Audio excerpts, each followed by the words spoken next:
কিছু কিছু দোকানে আছে, এটা না হলে নাকি ব্যবসায় হয় না, আছে না? এটা লাগবে, এটা একটা ব্যবসার একটা সাইট। এটা না হলে নাকি দোকানদার আসে না, দোকানে কাস্টমার আসে না, বিক্রি হয় না, ব্যবসা অচল হয়ে যায়। আসলে আমি তো মাঝে মাঝে এই জন্য বলি, তিনি যে বলেন যে ব্যবসার মধ্যে, দোকানের মধ্যে যদি টিভিতে আমরা যদি সিনেমা না চালাই, অথবা ছবি না চালাই, অথবা নাটক না চালাই, তাহলে কাস্টমার বসে না। তাহলে আসলে বলেন তো দেখি, তিনি যে ব্যবসা করতেছেন, এই ব্যবসার যে রিজেক্ট দেওয়ার মালিক কে? আরেকটু জোরে বলেন, কষ্ট হচ্ছে আপনাদের? রিজেক্ট দেওয়ার মালিক কে?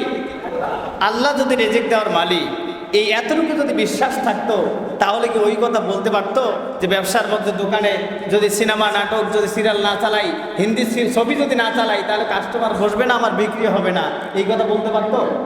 যদি এই কথা বলে, আসলে কি রিজেকের মালিক যে আল্লাহ, এই কথার উপর ভিত্তি থাকে, বিশ্বাস থাকবে? থাকবে না। এই জন্য এগুলো সব ভিত্তিহীন কথা। তার কারণ বরকত দেওয়ার মালিক, রিজেক দেওয়ার মালিককে আল্লাহ। আল্লাহ কিভাবে দিবেন আপনি ধারণাও করতে পারবেন না, আপনি ধারণাও করতে পারবেন না। দেখেন, ছোট্ট একটি দৃষ্টান্ত দিয়েই আমি আলোচনা শুরু করব। একজন কোরআনের আলেম ছিল, তিনি কোরআনের খেদমত করতেন, দাওয়াতি কাজ করতেন, মানুষের দ্বারে দ্বারে গিয়ে কোরআন শিখাইতেন। তো এইরকম ভাবে তিনি নোয়াখালী লোক ছিলেন। কি লোক? নোয়াখালী লোক।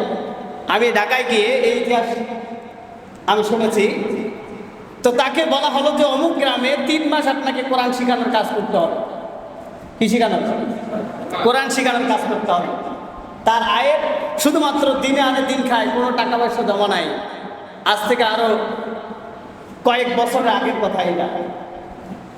তো তাকে যখন বলা হলো 3 মাসের সফরে আপনাকে যেতে হবে, কোরআন শিখানোর কাজে যেতে হবে, তিনি বললেন ঠিক আছে। তখন তার বাসায় আসার পরে মাত্র 7 থেকে 8 দিন চলার জন্য যতটুকু খরচ পড়ে যান, যে টাকাটুকু ছিল সেখান থেকে কিছু টাকা দিয়ে 7 থেকে 8 দিন চলার মতো বাজার বাসার মধ্যে করে দিয়ে গেল। করার পরে তিনি চলে গেলেন আল্লাহর উপর তাওয়াক্কুল করে। কিন্তু যাওয়ার আগে বাসার মধ্যে একটা লাউ গাছ, কি গাছ? লাউ গাছ লাগিয়ে দিয়ে গেছে, জমিতে রোপণ করে গেছে। দিয়ে চলে গেলেন আল্লাহর উপর ভরসা করে, তাওয়াক্কুল করে, বাকি পরিবারের সকল সদস্যদেরকে আল্লাহর উপর সুপুর্দ করে রেখে চলে গেলেন। যাওয়ার পরে তিনি 3 মাস কোরআনের দাওয়াতি কাজ করলেন, কোরআন শিখানোর কাজ করলেন, মানুষকে কোরআন শিখালেন। এমনকি ওই জায়গা থেকে পাশে আরো 3 মাস থেকে কোরআন শেখানোর কাজ করতে গিয়ে 3 মাসের জায়গায় 6 মাস অতিবাহিত হল। বলেন তো দেখি, বাসায় কয়দিনের খাবার রেখে গেছে? মাত্র 7 থেকে 8 দিন। তিনি গেছেন 3 মাসের সফরে, কিন্তু আরো 3 মাস চলে গেল। 6 মাস পরে বাসায় আসলেন। আসার পরে তার স্ত্রীকে বললেন, প্রিয়তমা, আমি তো বাসায় তোমাকে মাত্র 7 থেকে 8 দিনের খাবার রেখে গেছি, 3 মাস পার হয়ে 6 মাস পরে আমি আসলাম, এই দীর্ঘদিন তুমি কিভাবে পরিবারের খরচ বহন করলে, কিভাবে চালালে, এটা কি করে সম্ভব, তুমি কিভাবে চলছো? তখন তার স্ত্রী বলে যে আপনি যখন বাসায় 7 থেকে 8 দিনের খাবার ক্রয় করে দিয়ে বাসাতে জমা রেখে ওই যে একটা লাউ গাছ রেখে গেছেন, আমাদের এই খাবারগুলো খাওয়ার মধ্যেই ওই লাউ গাছের মধ্যে এত পরিমাণ আল্লাহ লাউ দিয়েছে, ওটা আমাদের পরিবারের জন্য আমরা রান্না করেছি, খেয়েছি, এমনকি ওটা থেকে বিক্রি করে আমরা পরিবারের বাকি খরচ বহন করেছি।